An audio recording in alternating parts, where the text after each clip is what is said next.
ورحمة الله وبركاته. الحمد لله وكفى وسلام على حبيبه المصطفى، أما بعد فأعوذ بالله من الشيطان الرجيم. بسم الله الرحمن الرحيم. إن الله وملائكته يصلون على النبي يا أيها الذين آمنوا صلوا عليه وسلموا تسليما. اللهم صل على سيدنا محمد معدن الجود والكرم وآلہ واصحابہ الکرام وابنہ الکریم وبارک وسلم صلاۃ دائمۃ سرمدا ابدا بحمدہ تعالی وبکرم مصطفیٰ صلی اللہ تعالی علیہ وسلم. آج کی شب میں قرآن عظیم کے 16 پارے مکمل ہو چکے ہیں. اللہ تبارک و تعالی بقیہ قرآن کے حصے کو صحیح تجوید سے پڑھنے اور آپ سب کو سماعت کرنے کی توفیق عطا فرمائے. عزیزان گرامی، آج سورہ مریم کی اور سورہ طٰہٰ کی تلاوت آپ نے سماعت کیا ہے. قرآن عظیم میں یہ ایک ہی سورت ہے جو ایک عظیم عورت کے نام پر آئی ہے. وہ سیدہ بی بی مریم رضی اللہ تعالیٰ عنہا ہے. سورہ آل عمران کی تفسیر کے موقع پر میں نے عرض کیا تھا حضرت سیدہ بی بی مریم کی ولادت کا مسئلہ، اور آج پورا انہی کے نام کی ایک سورہ ہے، یہ 16ویں پارے میں، اور اس کے بعد دوسری سورہ طٰہٰ. یہ دونوں سورتیں بڑی اہمیت کی حامل ہیں، ان کی بڑی فضیلتیں بھی ہیں. خاص طور پر سورہ مریم کی تلاوت کے لیے ہمارے بعض بزرگوں نے عورتوں کو تاکیداً کہا ہے، اچھے رشتے کے لیے، صالح رشتے کے لیے جوان لڑکیاں سورہ مریم کی تلاوت کیا کریں، اللہ اس کی برکت سے نیک رشتے عطا کرے گا. اور خاص طور پر حاملہ عورتیں بچے کی ولادت سے پہلے آسانی وضع کے لیے، ولادت کی آسانی کے لیے سورہ مریم کی تلاوت کیا کریں. حضرت بی بی مریم نہایت ہی پاکیزہ خواتین میں ہیں، بلکہ دنیا کی سب سے پاک باز عورتوں میں آپ کا نام آتا ہے. آپ کی پرورش بیت المقدس میں ہوئی. جب آپ جوانی کو پہنچی تو جوانی کو جب آپ آئیں تو ایک دن ایسا ہوا کہ جبرائیل امین علیہ السلام تشریف لائے اور یوں کہا کہ میں اللہ کی طرف سے تجھے ایک بیٹا دینے کے لیے آیا ہوں. حضرت بی بی مریم نے پکار کر کہا، مجھے بیٹا کیسے ہو سکتا ہے؟ اَنَّا يَكُونُ لِي غُلَامٌ وَلَمْ يَمْسَسْنِي بَشَرٌ وَلَمْ أَكُ بَغِيًّا. مجھے کیسے بچہ ہو سکتا ہے؟ آج تک مجھے کسی انسان نے چھوا بھی نہیں. کسی انسان نے مجھے، یعنی بلوغیت کے بعد کسی اجنبی مرد نے مجھے چھوا تک نہیں. وَلَمْ أَكُ بَغِيًّا، اور نہ ہی میں کوئی برے عادتوں والی عورت ہوں، تو مجھے بیٹا کیسے ہو سکتا ہے؟ تو جبرائیل امین نے کہا کہ میں تیرے رب کی طرف سے قاصد بن کر کے آیا ہوں، اور تیرا رب یہی چاہتا ہے کہ بغیر کسی انسان کے چھوئے تجھے اللہ ایک بیٹا عطا کرے. قال كذلك قال ربك هو علي هين. اور حضرت جبرائیل نے کہا کہ مریم، یہ تمہارے رب کے لیے کوئی مشکل مسئلہ نہیں ہے. جو رب تعالیٰ بغیر ماں اور بغیر باپ کے آدم کو پیدا کر سکتا ہو، وہ صرف بغیر باپ کے ایک عیسیٰ کو کیوں نہیں پیدا کر سکتا؟ تو انہوں نے ایک پھونک ماری جبرائیل امین نے، فَنَفَخْتُ مِن رُوحِي. نہیں، یہاں پر آیت ہے حضرت جبرائیل علیہ السلام نے ان کو پیغام سنایا کہ اللہ تعالیٰ کی طرف سے تمہیں ایک بیٹا ہوگا، اور ان پر ایک پھونک ماری اور حضرت بی بی مریم حاملہ ہو گئی. اسی لیے عیسیٰ علیہ السلام کا ایک لقب ہے، ان کو روح اللہ کہا جاتا ہے. روح اللہ کہا جاتا ہے کیوں؟ اللہ کی روح نہیں، یہ اللہ تبارک و تعالیٰ کے امر سے، حکم سے، صرف پھونک سے آپ پیدا ہوئے. صرف ایک پھونک سے بی بی مریم جب حاملہ ہو گئیں اب وہ گھبرانے لگی. یہ تو پتہ ہے جی حضرت بی بی مریم کو معلوم ہے, ان کے رب کو معلوم ہے, لیکن دنیا کیا کہے گی؟ کیا لوگ ایسے ہی مان لیں گے؟ لیکن سارے لوگ حضرت بی بی مریم کی طہارت کو تو مانتے تھے, ان کی پاکیزگی کا سب لوگ اقرار کرتے تھے. لیکن جب آپ حاملہ ہو گئیں تو پھر اللہ تبارک و تعالیٰ کا حکم ہوا آپ کو کہ آپ آبادی سے یہ نکل جائیں, یہاں سے دور نکل جائیں. اور کھجوروں کا ایک باغیچہ ہے, اس میں وہ چلی گئیں جب ولادت کا وقت قریب آیا, اور اللہ تبارک و تعالیٰ نے انہیں وہاں جانے کا حکم دیا. اب وہاں جب وہ پہنچی تو درد کی شدت تھی آپ کو بھی, اور حضرت بی بی مریم نے درد زہ میں جو الفاظ کہے وہ بھی قرآن میں آیا. فَنَادَاهَا مِن تَحْتِهَا أَلَّا تَحْزَنِي قَدْ جَعَلَ رَبُّكِ تَحْتَكِ سَرِيًّا. وہ پکارنے لگی اور یہ کہتی تھی یا لیتنی مت قبل هذا وکنت نسیا منسیا, اے کاش میں اس سے پہلے مر گئی ہوتی. یہ درد جو ہوتا ہے نا بچے کی ولادت سے پہلے, یہ بہت شدید ہوتا ہے, اور عورتوں کو اسی کا اجر بھی دیا جاتا ہے.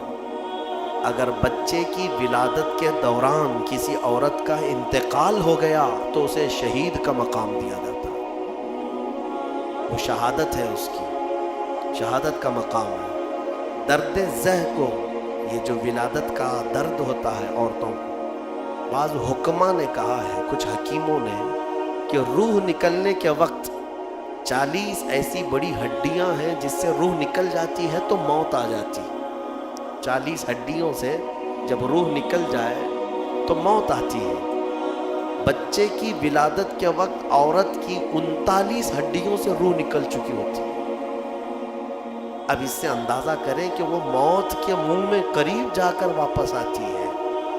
ایک بچے کو جنم دینا دنیا میں, یہ اللہ تبارک و تعالیٰ ہی ان عورتوں کو صبر دیتا ہے, اور وہ درد اور وہ تکلیف کو برداشت کرنے کی اللہ تبارک و تعالیٰ ہی انہیں طاقت عطا کرتا ہے, ورنہ اس درد کو سہنا ہر ایک کا کام نہیں ہے.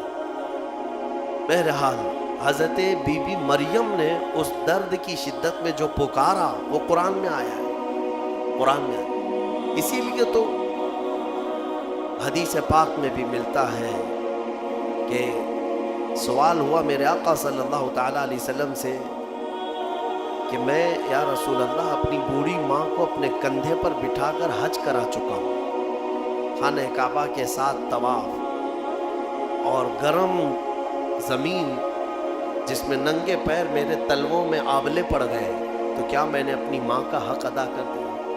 حضور پاک صلی اللہ تعالیٰ علیہ وسلم کا جواب سنا. ان سے فرمایا کہ تم نے اپنے کندھے پر اپنی بوڑھی ماں کو بٹھا کر حج کرایا, طواف کعبہ کروایا, تم اس کے حق کی بات کرتے ہو.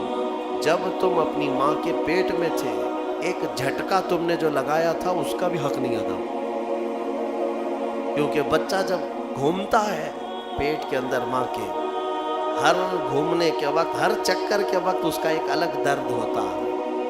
9 مہینے وہ بچوں کو اٹھاتی ہے. میرے عزیزوں, اگر تمہارے پیٹ میں کھانا زیادہ ہو جائے تو پیٹ بھاری پڑ جاتا ہے اور آپ چل پھر نہیں پاتے. جلدی سے آپ سکون کی جگہ ڈھونڈتے ہیں کہ میں پیٹ خالی کر لوں یا ہلکا کروں. اور اس عورت کو, ماں کو اللہ نے 9 مہینے تک تمہارا بوجھ دیا اور وہ اٹھائے گھومتی رہتی, پھرتی رہتی. سیدہ بی بی مریم نے ولادت کے وقت یہ فرمایا. اس کے بعد رب تعالیٰ کی طرف سے یہ آواز ان کو ندا آئی, کیا کہ جب وہ وہاں قریب لیٹی تھی ایک پتھر پر, اور ان کے قریب میں ہی ایک کھجور کا درخت تھا, رب تعالیٰ نے فرمایا وَهُزِّي إِلَيْكِ بِجِذْعِ النَّخْلَةِ تُسَاقِطْ عَلَيْكِ رُطَبًا جَنِيًّا. مریم اس درخت کو پکڑ کر کے ہلاؤ, تم پر پکی تازی کھجوریں گریں گی. تو ولادت کا وقت ہے ان کا, عیسیٰ علیہ السلام کی پیدائش کا, اور حضرت بی بی مریم کو کھجور کا درخت ہلانے کا حکم ہے. انہوں نے ہلایا تو پکی کھجوریں ان پر گری. رب تعالیٰ نے فرمایا فَكُلِي وَاشْرَبِي وَقَرِّي عَيْنَا. مریم کھا اور پی لے اور اپنی آنکھوں کو ٹھنڈی کر لے۔ مفسرین فرماتے ہیں درد زہ کے وقت اگر کسی عورت کو کھجور دیا جائے تو یہ قرآن پاک کے نسخے کے اعتبار سے اللہ تعالیٰ اس کے درد میں آسانی عطا فرماتا ہے، کیونکہ حکیم مطلق رب ذوالجلال نے حکم دیا بی بی مریم کو کہ کھجور کھاؤ، پکی کھجوریں تم پر گریں گی۔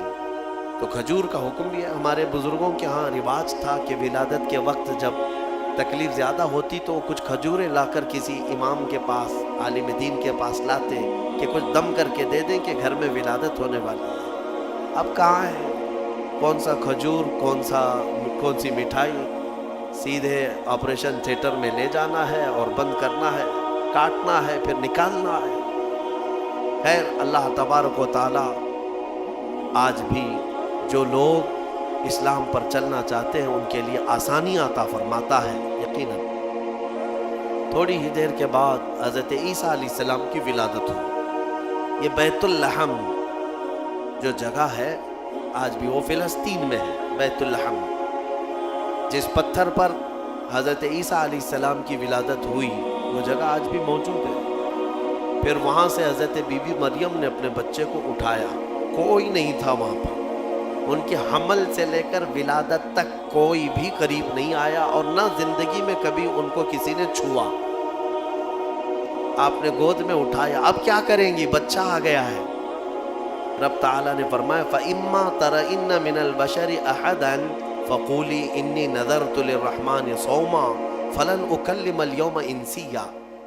مریم اب اپنی بستی کی طرف جاؤ گی، اگر کوئی انسان تمہیں نظر آئے، لوگ اگر نظر آئیں تو بات مت کرنا کسی سے، ان سے کہنا آج میں نے چپ رہنے کا روزہ رکھا ہے۔ ہاں، اس شریعت میں ہوا کرتا تھا چپ کا روزہ، خاموشی کا روزہ، کہ دن بھر خاموش رہنے کا بھی روزہ ہوا کرتا تھا۔ اب یہ بھی کیسے بتائیں گی، وہ اشارے سے۔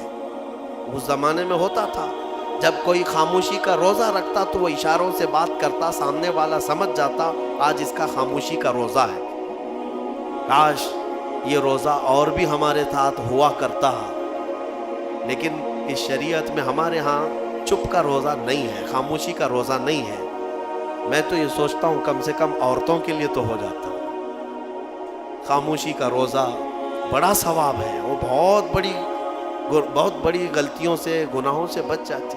آپ کو اندازہ نہیں ہے، میرے آقا صلی اللہ علیہ وسلم نے زبان کو یوں 2 انگلیوں سے پکڑ کر کے فرمایا تھا، پکڑ کر کے، تمہارے 2 جبڑوں کے بیچ میں گوشت کا ایک ٹکڑا ہے، حضور نے فرمایا کہ یہ انسان کو جنت میں بھی لے جاتا ہے اور دوزخ میں بھی لے جاتا ہے۔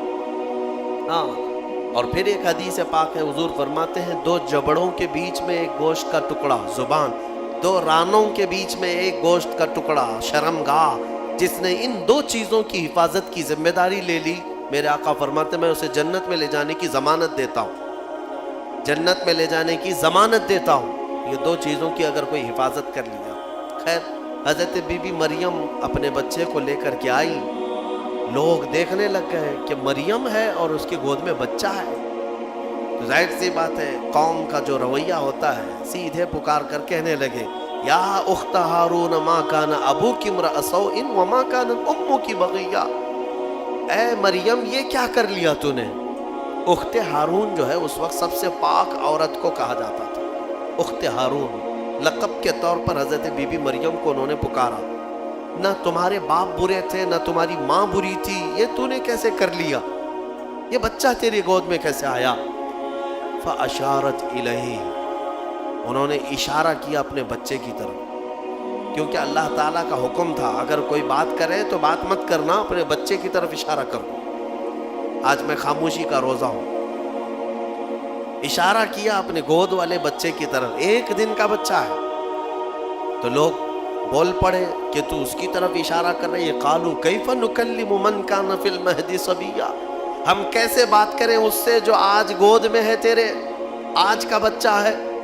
قرآن میں ہے جب وہ لوگ بحث کر رہے تھے، قال انی عبد اللہ آتانی الکتاب وجعلنی نبیا، ابھی وہ بحث کر رہے تھے، عیسیٰ علیہ السلام گود سے ہی بول پڑے۔ کیا بولے؟ بولنے لگے اے لوگوں میں اللہ کا بندہ ہوں، انی عبداللہ، اللہ نے مجھے کتاب عطا کیا ہے، وجعلنی نبیّا، اور نبی بنا کر بھیجا ہے، وجعلنی مبارکن اینما کنت، اور جہاں میں رہوں گا برکت کا ذریعہ بنوں گا، اور اللہ تعالیٰ نے مجھے نماز کا اور زکوٰۃ کا حکم دیا ہے، اور میری والدہ کے ساتھ اچھائی کا سلوک کرنے، حسن سلوک کرنے کا حکم دیا ہے۔ اور پھر آخر میں عیسیٰ علیہ السلام اس جملے پر اپنی بات ختم کرتے ہیں۔ کون سا جملہ؟ والسلام علی یوم ولدت و یوم اموت و یوم ابعث حیا، سلامتی ہو اس دن پر جس دن میں پیدا ہوا اور جس دن میرا انتقال ہوگا اور جس دن مجھے اٹھایا جائے گا۔ اتنا بات کیا حضرت عیسیٰ علیہ السلام اور پھر خاموش ہو گئے۔ یہ معجزہ نہیں تو اور کیا ہے؟ گود کا آج کا بچہ اتنا وسیع انداز میں بول پڑا، تبھی جا کر کے قوم کی زبان چپ ہو گئی کہ یہ جو آیا ہے مریم کی گود میں، یہ کوئی معمولی چیز نہیں ہے۔ ظاہر سی بات ہے، جب رب تبارک و تعالیٰ کسی چیز کو بھیجتا ہے تو نشانیوں کے ساتھ بھیجتا ہے۔ اب جتنے تھے وہ مان تو گئے کہ بی بی مریم کو کسی نے چھوا نہیں، یہ سچی ہے، اور جب گود کا بچہ بول رہا ہے تو یہ اور سچی بات ہے کہ محیر العقول چیز ہے، آج تک ہم نے کبھی دیکھا نہیں۔ عیسیٰ علیہ السلام بولے۔ پھر اس کے بعد عیسیٰ علیہ السلام کو حضرت بی بی مریم اپنے گھر تو لے گئی۔ یہاں پر رک کر کے میں ایک بات عرض کرنا چاہوں گا۔ حضرت عیسیٰ علیہ السلام نے جو جملہ کہا وہ یہ ہے کہ جس دن میں پیدا ہوا اس دن سلامتی ہو، یعنی نبی جس دن پیدا ہوتے ہیں وہ سلامتی والا دن ہوتا ہے۔ عیسیٰ علیہ السلام کی پیدائش کا دن سلامتی والا ہے تو 12 ربیع الاول کیوں نہیں سلامتی والا ہے؟ اور نبی خود اپنی ولادت کے دن سلام بھیج رہے ہیں، اور ہم سید الانبیاء کی ولادت پر امتی سلام بھیجیں تو کیا حرج؟ یہ قرآن کا حکم ہے۔ نبی خود اپنی ولادت کے دن سلام بھیج رہے ہیں اور امتی اپنے نبی کے پیدائش کے دن پر سلام بھیجے تو یقیناً یہ باعث برکت ہے اور قرآن کے مطابق ہے۔ خیر، یہ حضرت عیسیٰ علیہ السلام کی ولادت کا واقعہ۔ عیسیٰ علیہ السلام اپنی ماں کے ہاں رہے ایک زمانے تک، پھر جب جوان ہوئے۔ اچھا، یہ ایک بات اور بھی بتاؤں، بہت کم عمر میں جن کو نبوت دی گئی، یعنی دنیا میں ظاہری طور پر وہ 3 نبی ہیں۔ ایک حضرت عیسیٰ علیہ السلام جن کو گود میں ہی پیدائش میں دے دی گئی، دوسرے یحییٰ علیہ السلام جو حضرت بی بی مریم کے ہاں ان کے باپ حضرت زکریا علیہ السلام نے دعا کی تھی تو اللہ ان کو دیا تھا۔ یحییٰ علیہ السلام بھی پیدا ہوتے ہی نبی ہو گئے تھے، نبوت کے ساتھ دنیا میں آئے۔ تیسرے حضرت یوسف علیہ السلام، جب ان کے بھائیوں نے انہیں کنویں میں ڈالا تھا تب ان کو، یہ چھوٹی عمر میں جن کو نبوت دی گئی وہ 3 انبیاء کرام ہیں۔ یہ تو دنیا کی زندگی کے اعتبار سے، لیکن اگر کوئی یہ کہتا ہے کہ ہمارے آقا محمد صلی اللہ علیہ وسلم کو 40 سال کی عمر میں نبوت دی گئی تو یہ جملہ غلط ہے۔ میرے عزیزو، حضور کو نبوت دی گئی نہیں، نبی ہونے کا اعلان کرنے کا حکم دیا گیا۔ نبوت کب دی گئی وہ خود رسول سے پوچھو۔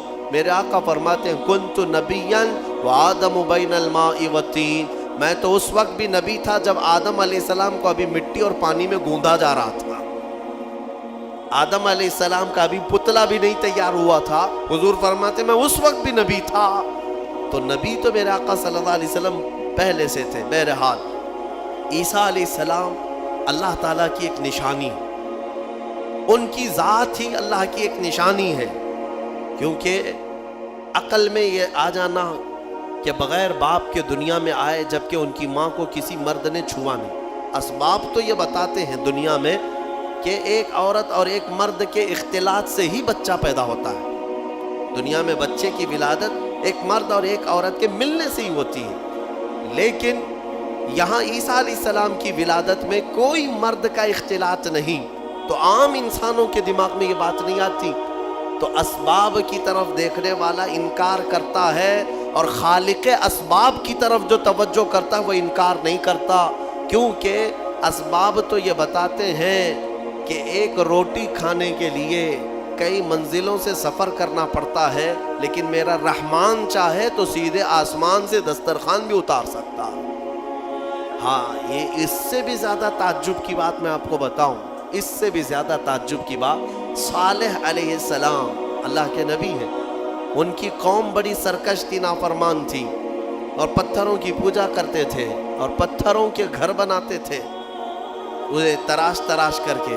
حضرت صالح علیہ السلام نے ان کو اللہ کی طرف بلایا تو وہ نشانی مانگنے لگے، کوئی نشانی بتاؤ کہ تم اللہ کے رسول ہو۔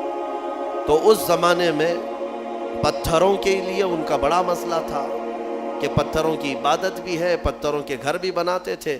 حضرت صالح علیہ السلام نے اپنی قوم کو ایک جگہ جمع کیا اور ایک پتھر کو، پہاڑ کا ایک پتھر ہے، اس پتھر کو حکم دیا تو اللہ تعالیٰ نے اس پتھر کے اندر سے ایک اونٹنی پیدا فرمائی، ناقۃ اللہ، اس کو اللہ کی اونٹنی۔ اب مجھے بتاؤ کیا یہ عقل تسلیم کرے گی کہ ایک اونٹنی کو پیدا ہونے کے لیے اس کے بھی تو ماں باپ ہونے چاہیے، وہ بھی کسی اونٹنی کی پیٹ سے پیدا ہوگی؟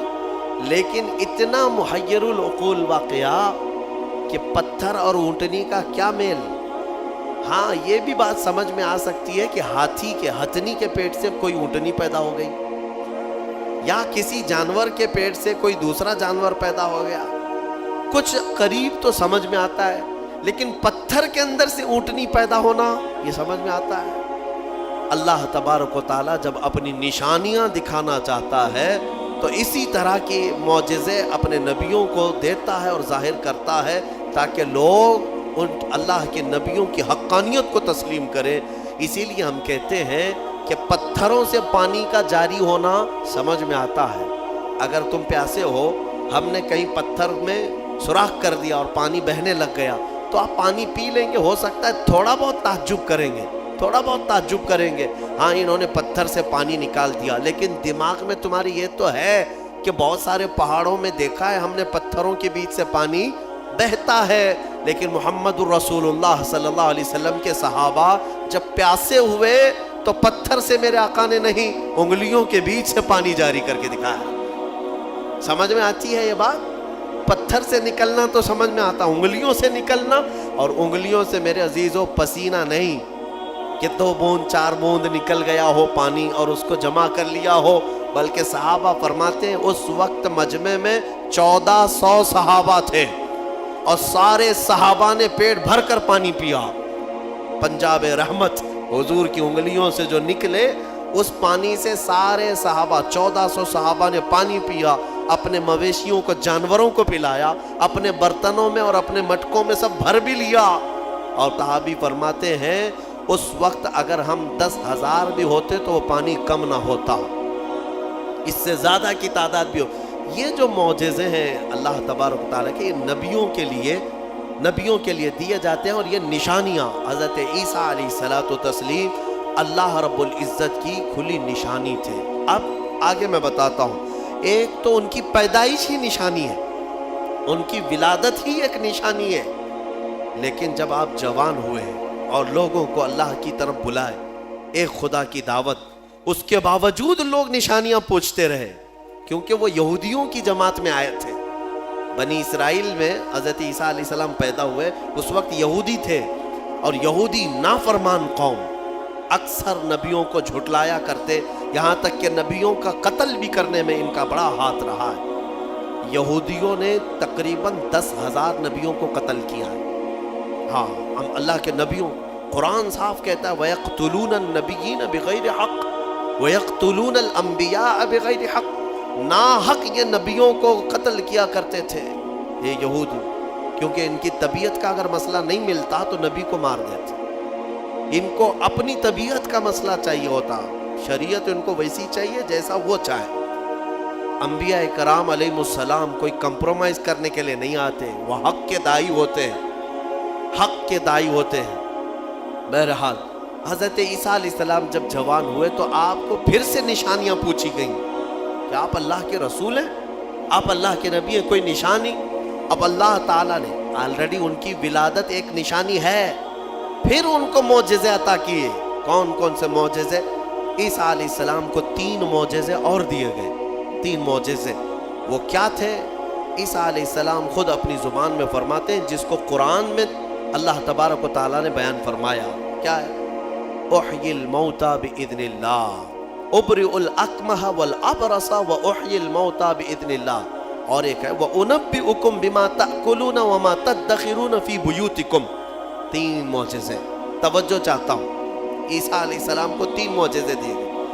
پہلا معجزہ، کوڑ کی بیماری والے، سفید داغ والے کوئی بھی بیمار آئیں، عیسیٰ علیہ السلام اپنا ہاتھ رکھتے تو صحیح ہو جاتا۔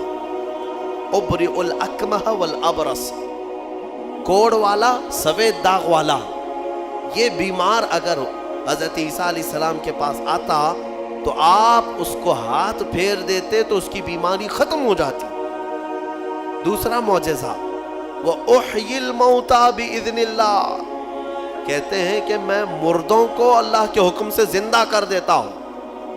عیسیٰ علیہ السلام فرما رہے ہیں، عیسیٰ علیہ السلام کا معجزہ یہ تھا کہ اگر وہ کسی قبر کو ٹھوکر مارتے تو قبر سے مردہ زندہ کھڑا ہو جاتا، مرنے کے بعد دوبارہ زندہ کرتے عیسیٰ علیہ السلام۔ کبھی کبھار مٹی کے پرندے بناتے، ان میں پھونک مارتے تو وہ اڑنے لگتے تھے۔ ہاں، مٹی کے پرندوں کو پھونک مارتے تو وہ اڑنے لگتے زندہ ہو کر۔ دو معجزے ہو گئے۔ تیسرا معجزہ اہم ہے، عیسیٰ علیہ السلام فرماتے ہیں وَأُنَبِّئُكُم بِمَا تَأْكُلُونَ وَمَا تَدَّخِرُونَ فِي بُيُوتِكُمْ، تم اپنے گھروں میں بیٹھ کر جو کچھ بھی کھاتے ہو اور جمع کرتے ہو، عیسیٰ علیہ السلام فرماتے میں یہیں بیٹھ کر کے سب بتا دیتا ہوں، ساری چیزوں کی میں خبر دیتا ہوں۔ عیسیٰ علیہ السلام کا معجزہ یہ تھا کہ تم اپنے گھروں میں جو کھاتے ہو، جمع کرتے ہو، سب کی خبر عیسیٰ علیہ السلام کو ہے۔ یہ ظالم نادان جو میرے نبی کے علم غیب کا انکار کرتے، قرآن پڑھا بھی ہے کہ نہیں پڑھا؟ عیسیٰ علیہ السلام جو بنی اسرائیل کے نبی ہیں، جو بعد میں حضور کی امت میں آئیں گے آسمانوں سے، اور آئیں گے حضور کی امت، حضور پاک صلی اللہ تعالیٰ علیہ وسلم کی امت میں رہیں گے۔ اب اندازہ کرو، انہیں اللہ تعالیٰ نے اتنا علم غیب دیا تو کیا میرے رسول کو غیب کا علم نہیں ہوگا؟ ہمارا تو عقیدہ یہی ہے، ہمارا موقف یہی ہے، میرے آقا مدینے میں ہو کر ہماری مسجد کا بھی ملاحظہ فرما رہے ہیں۔ ہاں، وہ پوری دنیا کو ایسے دیکھتے ہیں جیسے اپنے ہتھیلی کو دیکھتے ہیں۔ خود میرے آقا نے فرمایا، مسلم شریف کی حدیث ہے، اللہ کے حبیب فرماتے ہیں ان اللہ زوى لی الارض، اللہ نے پوری روئے زمین کو میرے لیے سمیٹ دیا ہے، اور میں پوری روئے زمین کو ایسے دیکھتا ہوں جیسے ہتھیلی کو دیکھتا ہوں۔ تین معجزے ہیں عیسیٰ علیہ السلام کی، یاد رکھیے گا۔ اب میرا سوال بھی سن لیجیے توجہ کے ساتھ۔ ایک ہے وہ کوڑ کی بیماری اور برس کی، سفید داغ کی بیماری والے کو ہاتھ رکھتے تو کیا ہوتا؟ صحیح ہو جاتا۔ حاضر ہے آپ کا دماغ؟ بہت اہم چیز۔ دوسری چیز ہے، مرے ہوئے آدمی کو ٹھوکر مار کر زندہ کر دیتے تھے۔ چلے دو ہی پر ہم بات کرتے ہیں۔ یہ بیماریوں سے شفا دینا کس کا کام ہے؟ عقیدہ تو یہی ہے نا، اللہ کا کام ہے۔ پھر سوال تو یہاں ان لوگوں کے لیے بھی بن پڑتا ہے جب ہم اپنے مصطفیٰ کے لیے کہتے ہیں یا رسول اللہ شافی و نافی ہو تم، وافی و کافی ہو تم، درد کو کر دو دوا، تم پہ کروڑوں درود۔ ارے یہ بریلوی شرک کر رہا ہے۔ رسول کو کہہ رہا ہے شافی ہیں، رسول کو کہہ رہا ہے کافی ہیں، رسول شفا دیں گے؟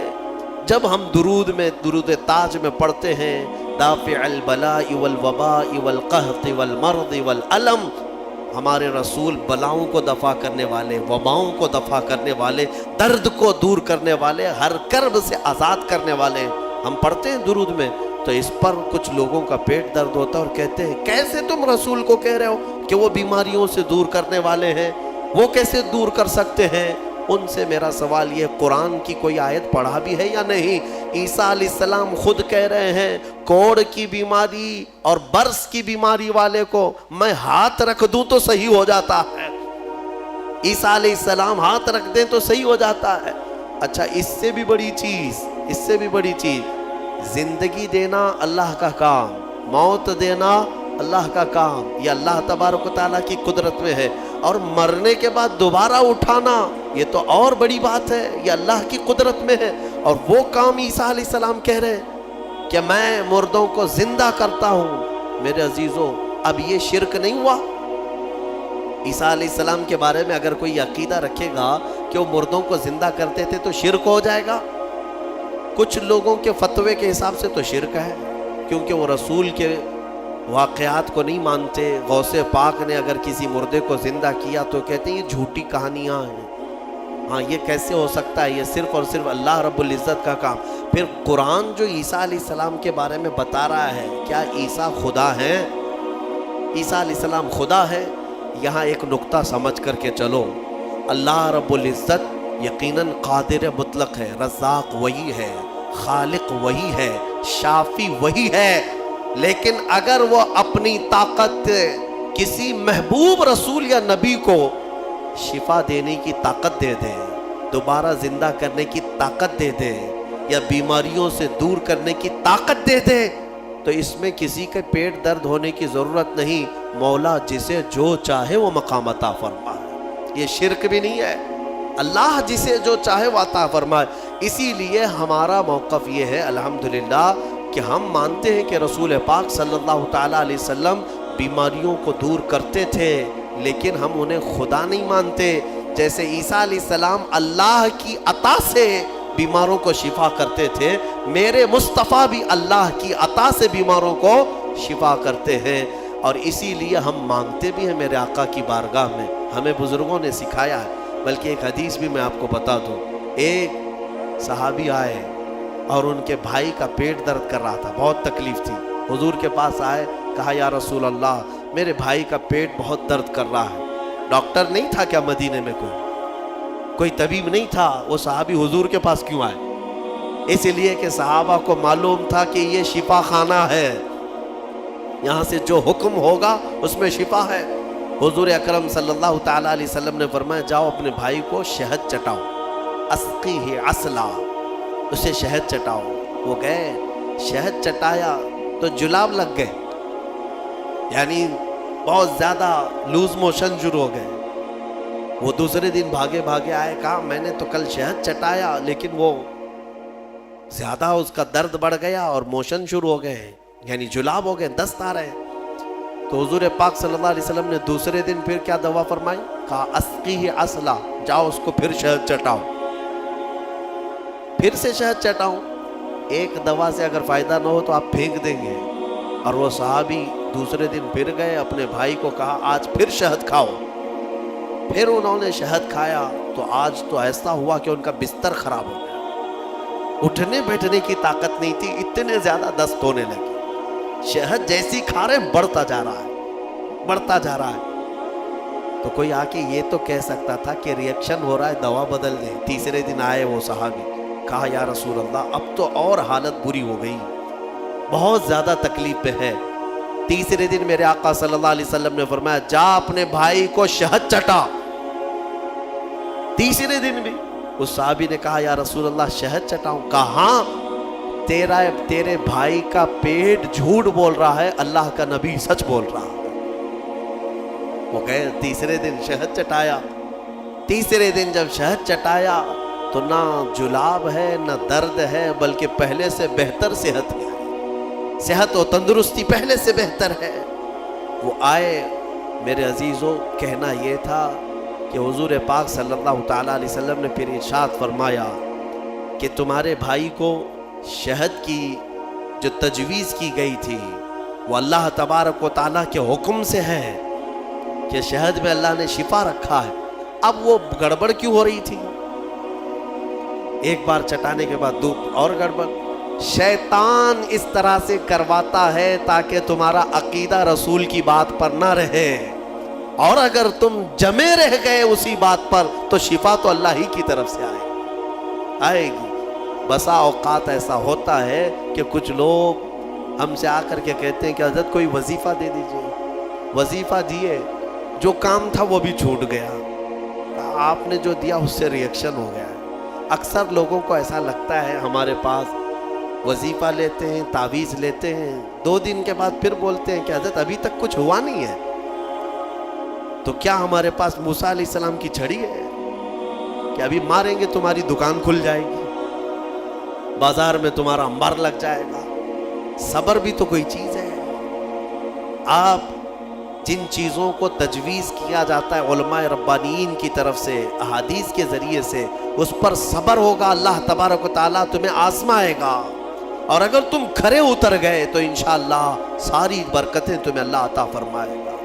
ایک چیز دوسری، ایک صحابی آئی حضور کے پاس، ان کا بیٹا گونگا تھا، بولتا نہیں تھا، 8 سال کا یا 9 سال کا بچہ تھا، پیدائشی، بولتا نہیں تھا۔ حضور کے پاس لائی اور کہا کہ حضور یہ میرا بچہ بولتا نہیں ہے، اسے کچھ فرما دیں، بولنے کی طاقت دینا اللہ کا کام ہے۔ وہ صحابیہ حضور کے پاس کیوں آئی؟ شرک کرنے آئی تھی؟ نعوذ باللہ من ذالک۔ صحابہ کا عقیدہ یہی تھا، بخدا خدا کا یہی ہے در، جو بریلی کے امام نے ہمیں سکھایا ہے، بخدا خدا کا یہی ہے در، نہیں اور کوئی مفر مقر، جو وہاں سے ہو یہیں آ کے ہو، جو یہاں نہیں تو وہاں نہیں۔ ہاں وہ آئی اور حضور کے پاس لے آئی۔ حضور پاک صلی اللہ تعالیٰ علیہ وسلم نے ان کو، اس بچے کو کیا دعا دی، کیا دوا دی، کیا وظیفہ دیا؟ کچھ نہیں، سامنے بٹھایا، بچہ سامنے آیا، رسول کریم صلی اللہ تعالیٰ علیہ وسلم نے اس بچے کا نام لے کر کے کہا کہ قل من انا، اے بچے بول میں کون ہوں۔ سوال حضور نے فرمایا، وہ گونگا پیدائشی بول پڑا، اشہد انک محمد رسول اللہ، میں گواہی دیتا ہوں کہ آپ محمد اللہ کے رسول ہیں، مجھے بتاؤ۔ اسی لیے ہمارے امام اعلیٰ حضرت فاضل بریلوی رضی اللہ تعالیٰ عنہ نے فرمایا ہے، آنکھ عطا کیجئے اس میں ضیاء دیجئے، جلوہ قریب آ گیا تم پہ کروڑوں درود۔ ہم مانگتے حضور کی بارگاہ میں ہیں تو یہ صحابہ کا ہی عقیدہ ہے۔ میرے عزیزوں، میں نے عیسیٰ علیہ الصلوۃ والتسلیم کے ان واقعات سے یہ ثابت کرنے کی کوشش کی ہے کہ الحمدللہ اہل سنت و جماعت کا جو موقف ہے وہ قرآن و حدیث کے مطابق ہے، کوئی گمراہ نہ ہو اور نہ ہی گمراہیوں میں آئے، الحمدللہ۔ اب میں یہاں پر بات ختم کرتا ہوں تفسیر کو۔ عیسیٰ علیہ السلام کے ان معجزوں کو دیکھ کر بہت سے ایمان بھی لائے، بہت سے ایمان بھی لائے، اور آپ کی ایک جماعت بڑھتی گئی۔ آپ کے 4 شاگرد مشہور ہوئے۔ ویسے آپ کے جو حواریین ہیں، جو اصحاب ہیں، جو آپ کے صحابہ تھے، ان کو حواریین کہا جاتا ہے، وہ 12 لوگ تھے۔ ان 12 میں 4 مشہور ہیں جن کے ناموں سے انجیل ہے آج بھی، متی، لوقا، یوحنا، مرقس، یہ عربی نام ہے، ان کو انگلش میں الگ الگ کہا جاتا ہے، جان، میتھیو، یہ جو بائبل میتھیو، بائبل جان، یہ سب جو ہے انہی 4 شاگردوں کے نام ہیں۔ عیسیٰ علیہ السلام کے بڑے فرمان بردار، بڑے وفادار تھے، اور انہی صحابہ سے ان کا دین پھیلا، مذہب عیسائیت، یا جس کو آپ یہ سمجھ لیں عیسیٰ علیہ السلام کا جو دین تھا وہ دین اسلام کے عقائد سے مختلف نہیں تھا، اس دین میں بھی اللہ کو ایک مانا جاتا، اور عیسیٰ علیہ السلام کو اللہ کا بندہ اور ان کا رسول، اللہ کا رسول۔ یہ دین اسی طرح چلتا رہا اور اسی کی تبلیغ بھی ہوتی رہی، لیکن یہودیوں کو یہ بات نہ بھائی۔ یہودی اس وقت سے عیسیٰ علیہ السلام پر الزام لگاتے تھے، ان کی ماں کو گالیاں دیتے تھے، بی بی مریم پر تہمت رکھتے تھے، ناپاکی کی تہمت لگاتے تھے یہ یہودی۔ عیسیٰ علیہ السلام کا ایک وقت ایسا بھی آیا کہ یہودیوں کے نرغے میں، کیونکہ یہودی بڑے ہی فتین اور پلان کرنے والے، منصوبہ کرنے والے لوگ، عیسیٰ علیہ السلام کے قتل کا منصوبہ بنا لیا، اور اس قتل کے منصوبے سے وہ آخری دن تھا عیسیٰ علیہ السلام کا، جس گھر میں عیسیٰ علیہ السلام ایک باغیچے میں اپنے شاگردوں کے ساتھ رہے، ان کو تعلیمات دی اور سب کو رخصت کیا، اور کہا آج کے بعد میں تم سے ملاقات نہیں کروں گا، تم دین حق پر قائم رہنا۔ شاگرد سب چلے گئے، عیسیٰ علیہ السلام تنہا گھر میں تھے۔ یہودیوں کی ایک جماعت آئی قتل کے منصوبے سے، اور سب کے سب ہتھیار سے لیس ہو کر حضرت عیسیٰ علیہ السلام کے گھر کا گھیراؤ کر لیے، اور گھیراؤ کر کے رات کے وقت آپ کو قتل کا منصوبہ تھا، لیکن یہودیوں نے اپنے ایک آدمی کو اندر بھیجا کہ جاؤ دیکھ کر کے آؤ عیسیٰ کیا کر رہے ہیں، کس حالت میں ہیں۔ ایک شخص اندر آیا عیسیٰ علیہ السلام کو دیکھنے کے لیے، یہودیوں کا ایک شخص اندر آیا، اور جیسے ہی وہ اندر آیا قرآن میں مولا فرماتا ہے وَلَكِنْ شُبِّهَ لَهُ، یعنی جس کا مفہوم یہ ہے کہ اللہ نے عیسیٰ علیہ السلام کی شکل اس آدمی کو دے دی اور عیسیٰ علیہ السلام کو آسمانوں پر اٹھا لیا، آسمانوں پر اٹھا لیا۔ بَلْ رَفَعَهُ اللَّهُ إِلَيْهِ، قرآن میں اللہ فرماتا ہے اللہ نے ان کو اپنی طرف اٹھا لیا۔ عیسیٰ علیہ السلام آج بھی زندہ ہیں، آسمانوں پر باقی ہیں۔ اب وہ شخص اندر آیا، بہت دیر تک وہ باہر نہیں آ رہا تھا، تو یہودی باہر جو کھڑے تھے وہ پریشان تھے کہ ہمارا جو آدمی گیا ہے وہ آیا نہیں ابھی تک۔ اس کے بعد سبوں نے کہا چلو کہاں اس کو دیکھیں گے، حملہ کرتے ہیں۔ سب کے سب گھس گئے اور اندر جو شخص تھا وہ عیسیٰ علیہ السلام کی شکل کا دکھ رہا تھا، اسی کو پکڑ کر لائے، اس کو خوب مارا اور پھر لا کر کے باہر سولی پر چڑھا دیا، سولی پر چڑھا دیا، صلیب پر، اور پھانسی دے دی۔ پھانسی دینے کے بعد پھر ان کو یاد آیا ہمارا آدمی کہاں گیا جو ڈھونڈنے کے لیے گیا تھا۔ تو وہ کچھ لوگ تھے جو جانتے تھے پاؤں جو نیچے سے تھے وہ نہیں بدلے تھے، اللہ نے اس کی اصلی شکل پر ہی رکھا تھا۔ تو کچھ لوگوں نے پاؤں دیکھ کر کے کہا یہ تو ہمارا آدمی ہے، اس کے پاؤں تو ہمارے آدمی کی طرح ہے۔ لوگوں نے کہا اگر یہ ہمارا آدمی ہے تو پھر عیسیٰ کہاں گئے، عیسیٰ اس گھر سے کہاں گئے؟ ان کو ہم نے اندر جاتے دیکھا ہے، اندر ہم نے گھیرا کیا ہے، وہ کہاں گئے؟ اسی شک میں رہ گئے یہ عیسیٰ ہے کہ ہمارا آدمی ہے۔ کچھ کہتے ہمارا آدمی ہے، کچھ کہتے نہیں عیسیٰ ہے۔ اسی چکر میں رہ گئے یہ لوگ، ان کو پتہ ہی نہیں تھا کہ عیسیٰ علیہ السلام کہاں گئے۔ ظاہر سی بات ہے عیسیٰ علیہ السلام جب آسمانوں پر اٹھا لیے گئے، اب اگر یہ خبر کوئی دے گا تو کوئی اللہ کا نبی ہی دے گا نا، کوئی نبی ہی دے گا، غیب کی خبر کون دے گا؟ اور اتفاق کی بات عیسیٰ علیہ السلام کے آسمانوں پر اٹھائے جانے کے بعد سے لے کر 550 سال تک کوئی نبی نہیں آیا۔ اس کے بعد اگر کوئی نبی آیا تو ہمارے آقا محمد صلی اللہ علیہ وسلم آئے، صرف حضور آئے 570 سال کے بعد۔ میں آپ کو بتاتا ہوں ان یہودیوں کے چکر کو اور عیسائیوں کے چکر کو بھی، عیسائی بیچارے ان کو خود کو بھی نہیں معلوم تھا کہ ہمارے نبی کہاں ہے۔ بعض کا عقیدہ یہ بن گیا کہ ہمارے نبی کو سولی پر چڑھا دیا گیا، اسی لیے آج بھی وہ لوگ صلیب ڈال کر کے گھومتے رہتے۔ ایک جماعت اس میں یہ بن گئی، ایک جماعت یہ کہنے لگی ہمارے نبی کو یہودیوں نے صلیب پر چڑھا دیا، پھانسی پر چڑھا دیا، اور اس پر پھر عقیدے گڑنے لگ گئے۔ عقیدے کیا کیا گڑ لیا کہ ہمارے نبی نے جو پھانسی پر چڑھ کر کے قربانی دی ہے، بلیدان دیا ہے، وہ ہم سب کے گناہ معاف کرانے کے لیے قربانی دی ہے، تو اب یہ جتنے چاہے گناہ کرتے رہیں، خوب شراب پئیں، خوب ناچیں، کیونکہ وہ سولی پر چڑھ کر کے سب معاف کرا دی۔ یہ ایک جماعت نے اس میں عقیدہ گڑھ لیا اور عیسائیوں کی ایک جماعت اسی پر چلتی رہی۔ ایک جماعت پھر بھی حق پر رہی جو عیسیٰ علیہ السلام کے چاروں شاگرد تھے، انہوں نے کہا نہ ہمارے نبی کو سولی پر چڑھایا گیا ہے، نہ ہمارے نبی نے ہمارے لیے قربانیاں دی ہیں، یعنی کہ وہ پھانسی پر چڑھ کر کے سب کے گناہ معاف کرائے، بلکہ ان کا عقیدہ تھا کہ اللہ رب العزت نے عیسیٰ علیہ السلام کو اپنے جلوں میں رکھا ہے، وہ کہاں ہے وہ اللہ بہتر جانے اور عیسیٰ جانے۔ ایک وقت آئے گا جب عیسیٰ کی حقیقت لوگوں کو معلوم ہوگی۔ یہ ایک حق جماعت ہمیشہ کہتی رہی اور اسی پر وہ لوگ باقی رہے۔ پھر اس میں فرقے بھی ہوئے، عیسائیوں میں بہت سارے فرقے بھی ہوئے، 70 سے زیادہ فرقے ہوئے، الگ الگ عقیدے۔ اور یہ فرقے بھی کس نے بنائے؟ یہودیوں نے بنائے، ان کے اندر گھس کر کے الگ الگ ان کے دماغ چینج کیے۔ پھر ٹرائنیٹی کا عقیدہ آ گیا کچھ عیسائیوں میں کہ عیسیٰ خدا کے بیٹے ہیں، مریم خدا کی بیوی ہے۔ کچھ لوگوں کا عقیدہ یہ بنا، پھر کچھ لوگوں کا عقیدہ بنا کہ 3 خدا ہیں، ایک خدا اللہ، ایک خدا جبرائیل، ایک خدا عیسیٰ۔ آج بھی کچھ لوگ ہیں اس میں، پروٹسٹ ہیں، کیتھولک ہیں اور آرتھوڈاکس ہیں، یہ سب جو فرقے بنے سب میں تھوڑا سا فرق ہے عیسیٰ علیہ السلام کو ماننے کے لیے۔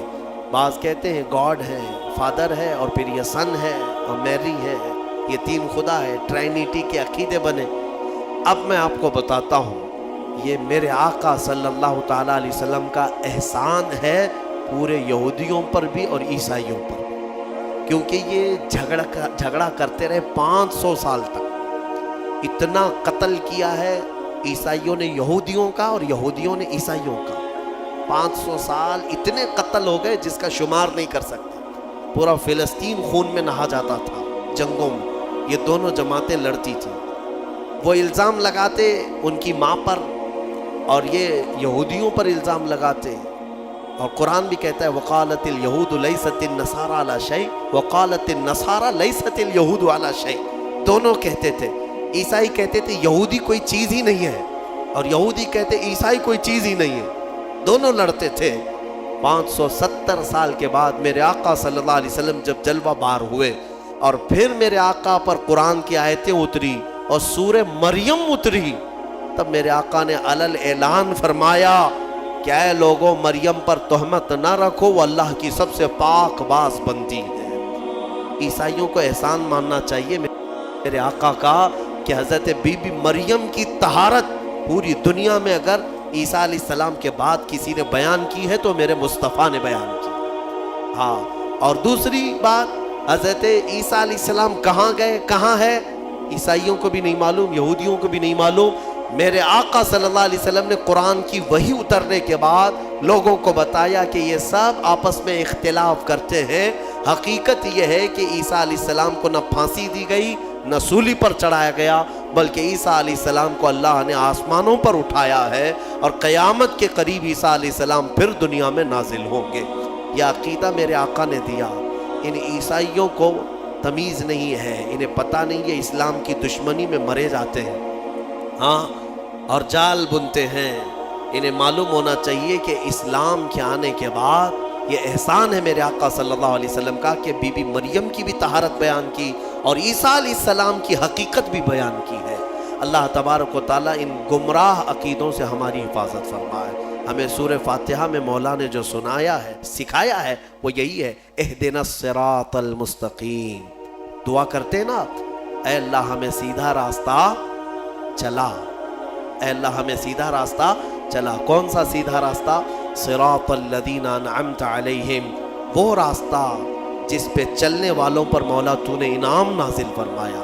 غیر المغضوب علیہم ولا الضالین, اے اللہ ان لوگوں کا راستہ نہ چلا جو بھٹک گئے اور جن پر تیرا غضب نازل ہوا. اب تفسیر پڑھیں گے تو آپ کو پتہ چلے گا کہ یہ دونوں کون ہیں جن پر اللہ کا غضب ہوا اور جو بھٹک گئے. جن پر غضب ہوا وہ یہودی ہیں اور جو بھٹک گئے وہ عیسائی ہیں. مولا تعالیٰ ان دونوں جماعتوں سے ہماری حفاظت فرمائے, ہمیں راہ حق عطا فرمائے اور مولا کریم ہمیں ہمارے مصطفیٰ کریم صلی اللہ علیہ وسلم کے دامن میں قیامت میں ہمارا حشر فرمائے. وآخر دعوانا ان الحمد للہ رب العالمین.